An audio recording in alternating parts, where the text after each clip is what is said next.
Trading करने के लिए कौन सा टाइम फ्रेम बेस्ट होता है, तो इस सवाल का जवाब ये है कि ट्रेडिंग करने के लिए कोई भी एक पर्टिकुलर टाइम फ्रेम बेस्ट होता ही नहीं है।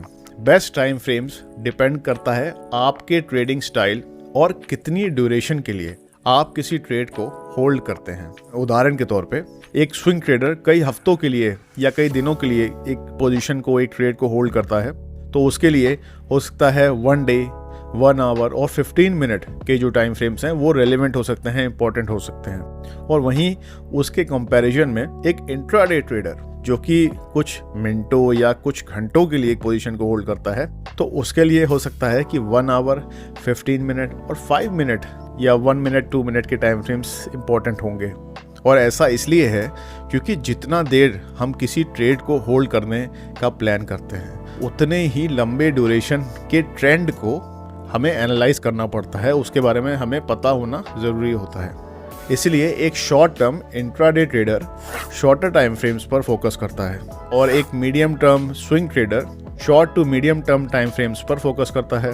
और इन सब के कंपैरिजन में एक long term positional trader medium to long term time frames पर उसका फोकस रहता है। जो लॉन्गर टर्म टाइम फ्रेम्स होते हैं उनसे हमें लॉन्गर टर्म के ट्रेंड के बारे में पता चलता है, और जो मीडियम और शॉर्ट टर्म टाइम फ्रेम्स होते हैं उनसे हमें मीडियम और शॉर्ट टर्म ट्रेंड के बारे में पता चलता है। तो फॉर एग्जांपल आप देख सकते हैं आपकी स्क्रीन पर इस वक्त निफ्टी 50 का 5 मिनट टाइम फ्रेम का चार्ट है। और इस चार्ट पर जैसे ही हम दोस्तों देखते हैं तो सबसे पहले हमें क्या समझ में आता है, हमें क्लियर कट ये समझ में आता है कि फिलहाल 5 मिनट टाइम फ्रेम पर निफ्टी 50 इस वक्त साइडवेज जोन में ट्रेड कर रहा है, कंसोलिडेट कर रहा है। और जैसे ही दोस्तों आप देखेंगे कि मैं टाइम फ्रेम को स्विच कर देता हूं यहाँ पे थोड़े से बड़े टाइम फ्रेम पर, यानी 1 आवर टाइम फ्रेम पर, तो अब आपको यहाँ पर क्या नजर आ रहा है, तो हमें यहाँ पर दोस्तों नजर आ रहा है कि यहाँ पर मार्केट इस वक्त 1 आवर टाइम फ्रेम पर एक अप ट्रेंड में है। एक बुलिश ट्रेंड हमें 1 आवर टाइम फ्रेम पर देखने को मिल रहा है।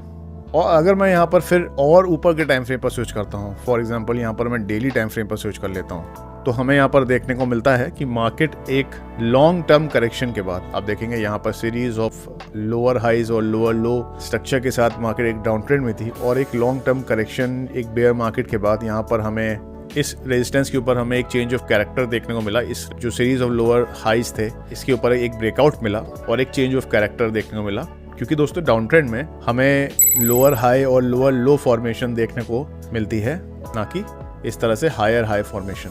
तो जैसे जैसे आप देखोगे कि हम अपने टाइम फ्रेम को यहाँ पर इंक्रीज करते जा रहे हैं, उससे क्या हो रहा है, उससे हमें शॉर्ट टर्म, मीडियम टर्म और लॉन्ग टर्म तीनों तरह की के ट्रेंड्स के बारे में पता चलता जा रहा है। शुरुआत करी थी हमने 5 मिनट से, जो कि साइडवेज ट्रेंड के बारे में बता रहा था। देन 1 आवर पे हमें एक अप ट्रेंड देखने को मिल रहा था, और लॉन्ग टर्म चार्ट पे यानी डेली चार्ट पे जब हमने क्लिक करा तो हमें यहाँ पर एक लॉन्ग टर्म करेक्शन के बाद यहाँ पर नजर आ रहा है कि मार्केट में एक फ्रेश बुलिश मूव स्टार्ट हो रहा है। तो जैसे जैसे दोस्तों हम अपने टाइम फ्रेम को यहाँ पर इंक्रीज करते गए, उतनी ही ज्यादा ड्यूरेशन का डेटा हमें मिलता गया, और हमने शॉर्ट टर्म, मीडियम टर्म और लॉन्ग टर्म ट्रेंड, तीनों मार्केट ट्रेंड्स को यहाँ पर पता लगा लिया। तो इस तरह से हम जब छोटे टाइम फ्रेम से शुरुआत करके बड़े टाइम फ्रेम तक जाके एनालिसिस करते हैं, तो इस तरह की अप्रोच को हम बुलाते हैं बॉटम अप अप्रोच।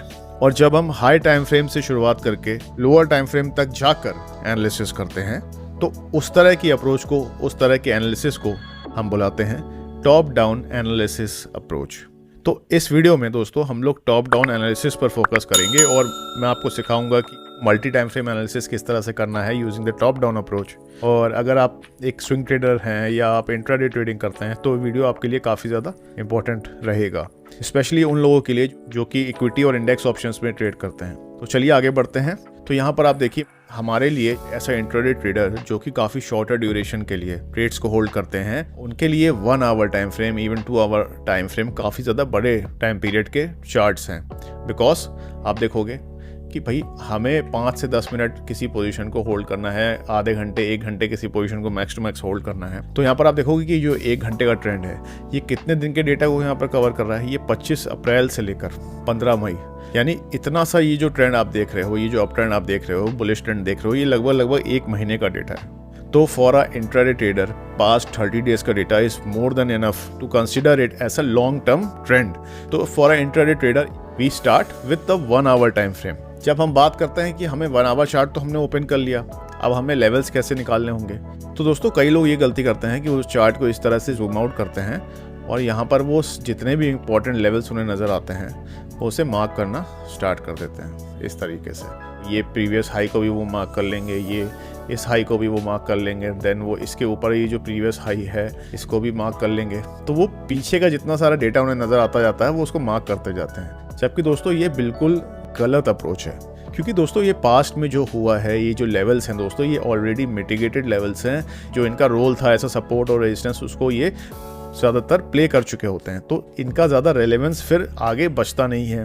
तो जब हम मल्टी टाइम फ्रेम एनालिसिस करते हैं और लेवल्स निकालते हैं तो यहाँ पर ये बहुत ज़्यादा इंपॉर्टेंट हो जाता है कि हम लोग पास्ट डेटा को इग्नोर करके जो भी मोस्ट रीसेंट डेटा आपके सामने है उसी पर आप फोकस करें। तो दोस्तों यहाँ पर सबसे ज़्यादा रीसेंट डेटा की अगर मैं बात करूँ तो यहाँ पर आपको क्या नज़र आ रहा है, कहीं ना कहीं इस पॉइंट से मार्केट ने एक बड़ी रिकवरी दी, राइट। और यहाँ पर हमें एक समवॉट गैप फॉर्मेशन देखने को मिली। ये जो इन्वर्टेड हैमर जैसी कैंडल है, इस कैंडल के बनने के बाद मार्केट ने एक सिग्निफिकेंट जंप दिया। तो इस कैंडल के हाई और लो को हमने इस तरह से मार्क कर लिया यूजिंग द हॉरिजॉन्टल लाइन।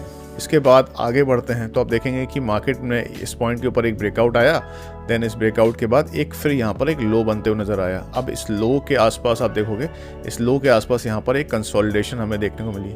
तो इस लो को भी हम लोग एज इट इज यहाँ पर इस टूल से, रेक्टेंगल टूल से यहाँ पर ऐसे हाईलाइट कर सकते हैं, ऐसे मार्क कर सकते हैं ऐसे जोन। देन एक अगेन यहाँ पर एक गैप अप ओपनिंग हमें देखने को मिली और यहाँ पर एक नया हाई बना और फिर यहाँ पर एक नया लो इस तरह से बना और ऊपर की तरफ अगेन एक गैप अप ओपनिंग आ गई।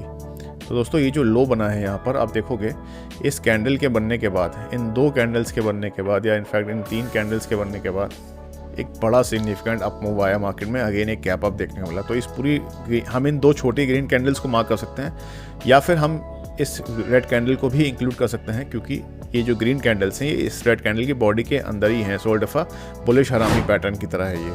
तो यहाँ पर हमने इस तरह से इस लो को भी यहाँ पर एक जोन यहाँ पर ड्रॉ कर लिया। उसके बाद दोस्तों आप देखोगे कि यहाँ पर फिर एक गैप अप ओपनिंग आई, ठीक है, और फिर मार्केट ने एक नया हाई बनाने के बाद यहाँ पर एक कंसोलिडेशन हमें देखने को मिली। अब आप देखोगे दोस्तों, इस जोन में ये जो लास्ट कैंडल थी, it was this green candle, उसके ऊपर हमें एक ब्रेकआउट देखने को मिला। क्योंकि दोस्तों ये जो ग्रीन कैंडल है ये इस बड़ी कैंडल, इस बड़ी ग्रीन कैंडल की रेंज के अंदर ही है, तो हमने इसको भी इंक्लूड कर लिया। तो यहाँ पर इस तरह से हमने एक और जोन को यहाँ पर मार्क कर लिया। रीज़न क्या था, इस नया हाई बनने के बाद आप देखोगे जितने भी हमने जोन अभी तक ड्रॉ करे हैं, एक नया हाई बना, फिर एक लो बना, और यहाँ पर जो लेटेस्ट कैंडल थी दोस्तों, लास्ट जो कैंडल थी, उसके बाद जहाँ जहाँ से बड़ा बड़ा मूव आया, उस बड़े मूव से ठीक पहले की जो कैंडल है, हमने कैंडल्स हैं उनको एक जोन में इंक्लूड कर लिया।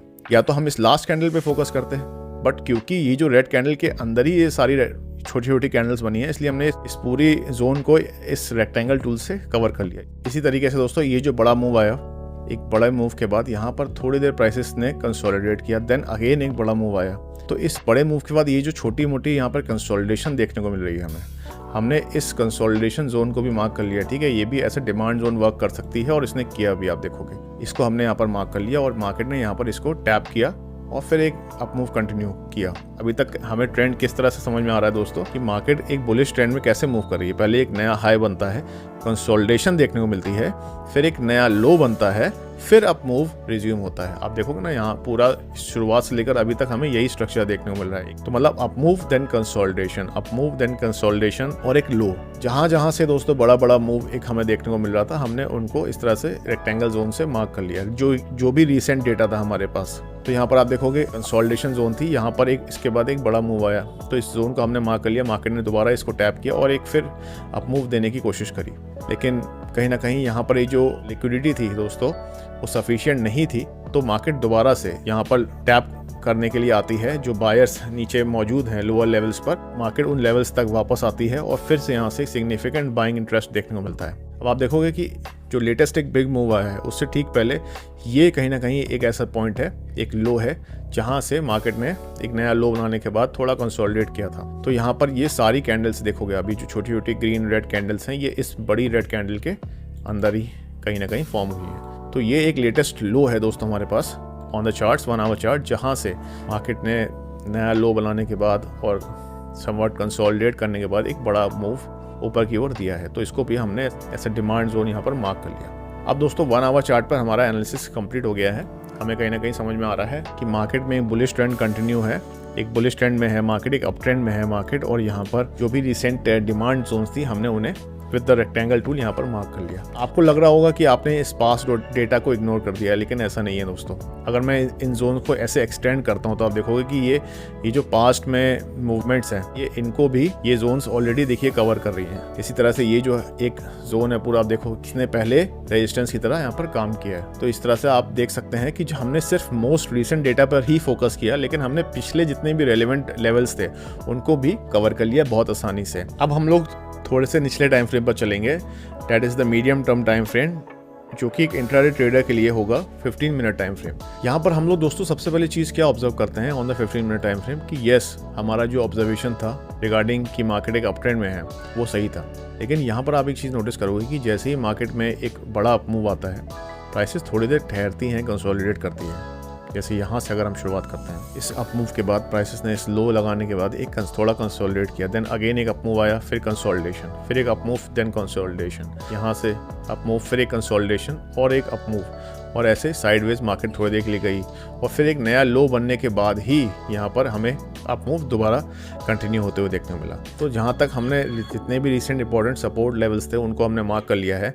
अब हम अपने इंपॉर्टेंट रेजिस्टेंस जोन्स को भी यहाँ पर मार्क कर लेते हैं, जो भी रिसेंट हाई है जहाँ से बड़ा फॉल आते हुए देखने को मिला है हमें। तो आप देखोगे कि इस जगह पर इस ग्रीन कैंडल के बाद यहाँ मार्केट ने एक बड़ा डाउन मूव दिया है, तो हमने इसको यहाँ पर ऐसे मार्क कर लिया। इस कैंडल के हाई और लो को हमने इस तरह से मार्क कर लिया है। और फिर आप देखोगे कि इस जगह पर एक जोन है दोस्तों, यहाँ से एक बड़ा डाउन मूव आया है। इसके पीक्स को दोस्तों, हाई और लोस को हमने कनेक्ट कर लिया। इस पूरी ये जो तीनों कैंडल्स हैं इसको हमने इस तरह से कवर कर लिया, यहाँ से बड़ा डाउन मूव आया था। तो हमने पहले जितने इंपॉर्टेंट सपोर्ट लेवल्स थे जहाँ से एक सिग्निफिकेंट अप मूव आया था हमने उन्हें मार्क कर लिया था। अब हमने जो छोटे टाइम फ्रेम पर स्विच किया और हमें देखने को मिला कि प्राइसेस कंसोलिडेट करती हैं और एक पर्टिकुलर पॉइंट से जहाँ से बड़ा डाउन मूव आया, फॉल आया, हमने उनको ऐसे रेजिस्टेंस जोन यहाँ पर मार्क कर लिया। तो हमने इस तरह से दोस्तों using a top down analysis approach हमने ना सिर्फ long to medium term trend को एनालाइज किया एज अ इंट्राडे ट्रेडर, बल्कि हमने जितने भी इंपॉर्टेंट डिमांड और सप्लाई जोन्स थी उनको भी हमने इजीली फाइंड आउट कर लिया, सिर्फ जो रिसेंट डेटा है उस पर फोकस करते हुए।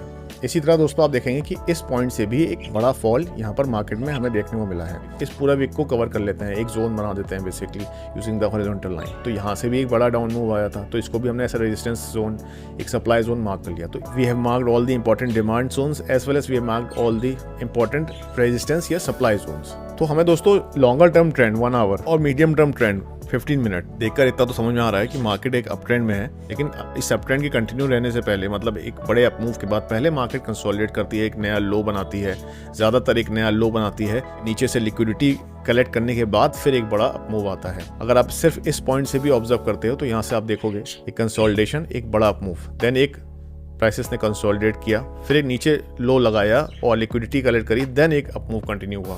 यहाँ पर भी एक नया हाई बनता है, फिर प्राइसेस कंसोलिडेट करती हैं और इस लो को रिटेस्ट करती हैं। यहाँ से लिक्विडिटी मिलने के बाद फिर से एक बड़ा अप मूव आता है और अभी आपको क्या देखने को मिल रहा है कि प्राइसेस फिर से एक नया हाई बना चुकी हैं और यहाँ पर एक साइडवेज इस पूरी जोन के अंदर मार्केट कंसोलिडेट कर रही है।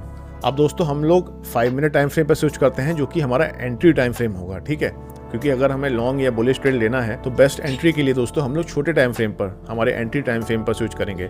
यहाँ पर मैं 5 मिनट टाइम फ्रेम यूज़ कर रहा हूँ, आप चाहें तो और छोटे टाइम फ्रेम पर भी यूज़ कर सकते हैं। अगर आप स्कैल्पिंग करते हैं फॉर एग्जांपल, या आप काफ़ी कम ड्यूरेशन के लिए किसी ट्रेड को प्लान कर रहे हैं, तो आप और छोटे टाइम फ्रेम 2 मिनट या 1 मिनट पे भी स्विच कर सकते हैं। तो अभी दोस्तों हमें अपने एंट्री टाइम फ्रेम पर भी ये नज़र आ रहा है कि नया हाई बनाने के बाद प्राइसेस फिलहाल इस जोन के अंदर, ठीक है, ये जो बड़ा एक अप मूव है, इस जोन के अंदर प्राइसेस कंसोलिडेट कर रही हैं। अब यहाँ पर एक नया लो बनने के बाद ही कहीं ना कहीं हमें एक फिर से अपसाइड के लिए बड़ा अप मूव देखने को मिलेगा। दोस्तों हमें इतना तो समझ में आ चुका है कि जो तीनों तरह के ट्रेंड्स हैं दोस्तों, long term, short term, medium term, तीनों ही ट्रेंड्स दोस्तों बुलिश हैं। तो इवन दो फिलहाल मार्केट कहीं ना कहीं इस जोन के अंदर कंसोलिडेट कर रही है, लेकिन ओवरऑल स्ट्रक्चर बुलिश है। तो जब इस तरह से हमें तीनों तरह के टाइम फ्रेम्स में, लॉन्ग टर्म, मीडियम टर्म और शॉर्ट टर्म टाइम फ्रेम्स में एक ही तरह की कन्फर्मेशन मिल जाती है, एक ही तरह का व्यू मिल जाता है, एक ही तरीके की बायस मिल जाती है, तो हम दोस्तों उसी डायरेक्शन में ट्रेड प्लान करते हैं। तो अभी दोस्तों हमें मार्केट सेंटीमेंट और ट्रेंड दोनों बुलिश देखने को मिल रहे हैं, तो यहाँ पर हम लोग लॉन्ग यानी बाय साइड के ट्रेड को ही प्लान करेंगे। दो बेस्ट पॉसिबल सिनेरियोज हो सकते हैं दोस्तों यहाँ पर बाय करने के। वो क्या हो सकते हैं? या तो नया लो बने, ठीक है, ये जो जोन्स हमने मार्क करी हैं ये रिटेस्ट हो नीचे की, या हमें एक क्लियर कट ब्रेकआउट देखने को मिले कुछ news based event based support के साथ। उसके बाद हमें अगर ब्रेकआउट मिलता है तो ब्रेकआउट प्लस रिटेस्ट पे हम लोग बाइंग कर सकते हैं। तो ये दो बेस्ट सिनेरियोज हो सकते हैं जिसपे हम लोग बाइंग कर सकते हैं। तो इसी तरीके से दोस्तों जो भी हमारा लॉन्ग टर्म ट्रेंड का व्यू होता है उसके साथ हमें ट्रेड करना होता है, right. Long term trend bullish है तो बुलिश ट्रेड प्लान करना है, और फिर एंट्री टाइम फ्रेम पर आने के बाद हम बेस्ट पॉसिबल एंट्रीज यहाँ पर प्लान करते हैं। कभी भी ट्रेंड के अगेंस्ट में जाकर हमें ट्रेड नहीं करना है। अब आगे के वीडियोस में दोस्तों इस डिस्कशन को हम लोग कंटिन्यू कर सकते हैं अपने अगले वीडियो में, जहां पर मैं आपको बताऊंगा कि आप कैसे अपने इस एनालिसिस को फर्दर एक्सटेंड कर सकते हैं। अभी तो हमने निफ्टी के चार्ट पर, इंडेक्स के चार्ट पर अपने एनालिसिस को किया। अब इसी एनालिसिस को हम दोस्तों फर्दर यहाँ से बेस्ट स्ट्राइक प्राइस कैसे निकालनी है, ठीक है, और कैसे प्रीमियम्स को के चार्ट को एनालाइज करना है, वॉल्यूम के बेसिस पर हमें कैसे एनालिसिस करना है, जिससे हमें ये पता चल जाए कि कौन से प्रीमियम में, कौन सी स्ट्राइक प्राइस में एक बड़ा मूव हमें देखने को मिल सकता है। तो अगर आप लोगों को इस टॉपिक पर वीडियो चाहिए तो आप कमेंट्स में ऑप्शन ट्रेडिंग लिख दीजिएगा। और इस वीडियो के लिए जो हमारा लाइक टारगेट है डेट इज 2000 लाइक्स। तो इसी के साथ इस वीडियो के लिए इतना ही। मेरा नाम है सौरभ, आप देख रहे थे Investonomics. Thank you very much for watching.